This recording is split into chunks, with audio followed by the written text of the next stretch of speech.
Hello friends, welcome back to my channel. আজ কোনো blog video নিয়ে আসিনি, আজ এসেছি একটা রেসিপি নিয়ে। আজকে আমি একটা চিকেনের রেসিপি তোমাদের সাথে শেয়ার করছি। খুবই ইজি আর খুব কম সময়ের মধ্যে এই রেসিপিটা হয়ে যায়, তো তাই ভাবলাম আমি তোমাদের সাথে একটু শেয়ার করে দিই। তো দেখো, এখানে আমি হাফ কেজি চিকেন নিয়েছি আর চিকেনটাকে ভালো করে ধুয়ে পরিষ্কার করে লেবু চিপে রেখেছিলাম। আধ ঘন্টা মতো লেবু চিপে রেখে তারপর সেই লেবুর জলটা ফেলে দিয়ে এর মধ্যে দিয়ে দিলাম 1 চামচ আদা বাটা, 1 চামচ রসুন বাটা আর 3 চামচ মতো দই। তারপর নুন ছিটিয়ে দিলাম। নুন ছড়িয়ে দিয়ে এবার এটাকে খুব ভালো করে ম্যারিনেট করে নেব। বাস, এটার মধ্যে আর অন্য কোনো রকমেরই মশলা আমি ব্যবহার করব না। তো চিকেনটাকে ভালো মতো ম্যারিনেট করে নিয়ে তারপর এটাকে যত সময় রাখতে পারবে ততটাই চিকেনটা খেতে বেশি ভালো লাগবে। তো আমি এটাকে আধা ঘন্টা মতো ঢাকা দিয়ে রেখে দিলাম। আধ ঘন্টা পর ফিরে এসেছি আর এবার একটা কড়াই গরম করে তাতে দিয়ে দিলাম বাটার। আর তোমরা চাইলে সাদা তেলও ব্যবহার করতে পারো, কিন্তু আমি এখানে সরষে তেলে দিলাম। তো তেল আর বাটারটা একটু গরম হয়ে গেলে তারপর এর মধ্যে ফোড়নে দিয়ে দিচ্ছি গোটা গোলমরিচ, লং, এলাচ, দারচিনি আর তেজপাতা। ফোড়নটা একটু ভাজা ভাজা হয়ে আসলে এর মধ্যে দিয়ে দেব পেঁয়াজ বাটা। আর এদিকে দেখো, আমি পেঁয়াজও পেস্ট করে নিয়েছি আর এদিকে 12টা মতো কাজু বাদাম আমি পেস্ট করে নিয়েছি। তো এবার সেই ফোড়নের মধ্যে পেঁয়াজ বাটাটা দিয়ে দিলাম আর পেঁয়াজটাকে খুব সুন্দর করে হালকা বাদামি রং হওয়া পর্যন্ত ভেজে নেব।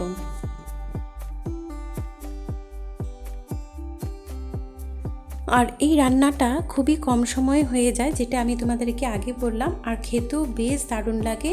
কারণ এই রান্নাটার মধ্যে আমি কোনো রকমেরই জিরা, ধনে গুঁড়ো, গরম মশলা বলো কোনো কিছুই ব্যবহার করব না। খুবই সিম্পলভাবে রান্নাটা হবে, কিন্তু খেতে হবে দুর্দান্ত। তো দেখো, পেঁয়াজটা আমার একটু ভাজা ভাজা হয়ে এসেছে আর এই পর্যায়ে দিয়ে দিলাম এর মধ্যে নুন দিয়ে এবার এটাকে আরেকটু নেড়ে চেড়ে পেঁয়াজের জলগুলো একদম সুন্দরভাবে শুকিয়ে নিতে হবে।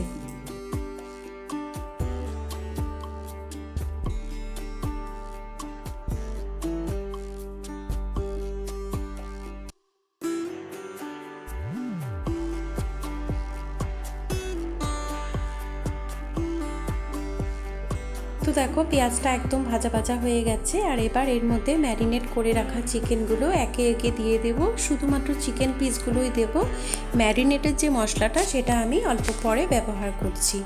তো দেখো, এর মধ্যে একে একে আমি সবগুলো চিকেন দিয়ে দিলাম আর এবার গ্যাসের ফ্লেমটাকে লো টু মিডিয়াম রেখে চিকেনের দুটো সাইড খুব ভালো করে ভেজে নিতে হবে। চিকেনগুলোর একটি সাইড জলগুলো শুকিয়ে নিয়ে যখন তেল বেরোতে শুরু করবে তখন বুঝে নিতে হবে যে চিকেনের একটি সাইড ভাজা হয়ে গেছে। এবার ভালো করে আস্তে আস্তে উল্টিয়ে দিয়ে আরেকটি সাইডও ভালো করে ভেজে নিতে হবে। এই রেসিপিটাতে কিন্তু চিকেন ভাজাটাতেই আসল স্বাদটা আসে। তো দেখো, চিকেনগুলো কিন্তু একটু লালচে লালচে হয়ে এসেছে। তো এবার চিকেনটাকে উল্টিয়ে পাল্টিয়ে দিয়ে ভালো করে ভেজে নেব। আর এটার মধ্যে যেহেতু শুকনো লঙ্কা, কাঁচা লঙ্কা বা লঙ্কা বাটা কোনো কিছু ব্যবহার হবে না, তো এর মধ্যে তোমরা যদি ঝাল বেশি খেতে পছন্দ করো তাহলে গোলমরিচের গুঁড়ো দিয়ে দিও। আমিও সামান্য পরিমাণে এর মধ্যে গোলমরিচের গুঁড়ো দিয়ে দিলাম। আর দেখো, চিকেনটা কিন্তু খুব সুন্দর ভাজা ভাজা হয়ে গেছে। এটাকে একটু নেড়ে চেড়ে আর একটু ভালো করে ভেজে নেব। আর পেঁয়াজটা যে আছে সেই পেঁয়াজটাকে একদম সুন্দরভাবে ভাজা ভাজা করে পুরোটাকে খুব সুন্দরভাবে শুকিয়ে নিতে হবে।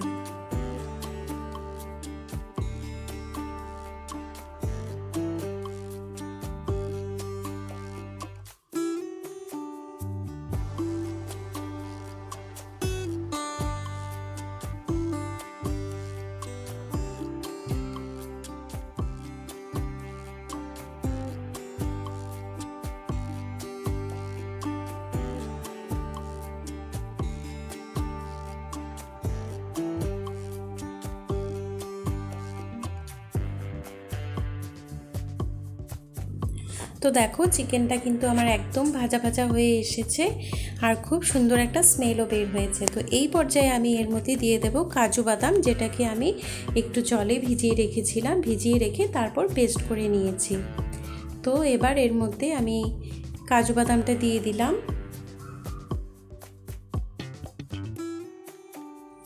কাজু বাদামের পেস্ট দিয়ে খুব ভালো করে নেড়ে চেড়ে মিশিয়ে নিতে হবে। এখন পর্যন্ত কিন্তু আমি এর মধ্যে কোনো রকমের জলেরই ব্যবহার করিনি, আর তোমরা দেখলে কোনো রকমেরই জিরে গুঁড়ো বলো, ধনে গুঁড়ো বা হলুদেরও ব্যবহার করিনি।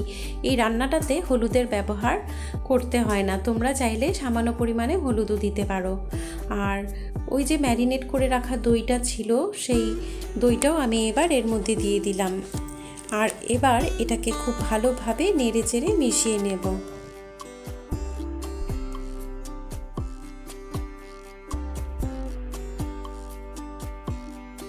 আর দেখো দই দেওয়ার সাথে সাথে কিন্তু এটা থেকে একটু জল ছেড়ে দিয়েছে, সেই দইয়ের জলটাতে চিকেনটা খুব সুন্দর করে সেদ্ধ হয়ে যাবে। আর এটা যেহেতু অলরেডি দই আর লেবু দিয়ে ম্যারিনেট করাই ছিল, তো এটা খুবই তাড়াতাড়ি হয়ে যাবে চিকেনটা। তো আমি একটু সামান্য পরিমাণে জল দিয়ে দিলাম যাতে চিকেনটা একটু সেদ্ধ হয়ে যায়।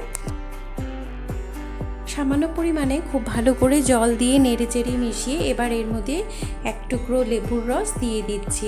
লেবুর রসটা না দিলে কিন্তু এই রান্নাটা একেবারেই অসম্পূর্ণ। তো লেবুর রসটা দিয়ে খুব ভালো করে নেড়ে চেড়ে মিশিয়ে 15 মিনিটের জন্য আমি ঢাকা দিয়ে রাখবো যাতে চিকেনটা একটু সেদ্ধ হয়ে যায়।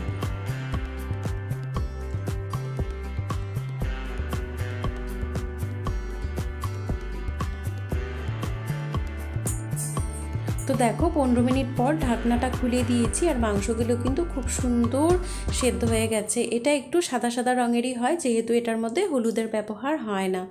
তো এবার এটাকে অফ করে রেখে দেব। আর কিছু সময় রেখে দেওয়ার পর জলটা পুরোটাই অ্যাবজর্ব করে একদম শুকিয়ে যাবে, যেহেতু এটার মধ্যে কাজু বাদাম দেওয়া আছে।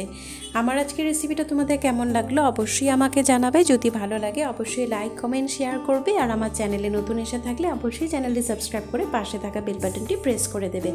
আজ তাহলে চলি, আবার আসবো একটা নতুন ভিডিও নিয়ে। টাটা।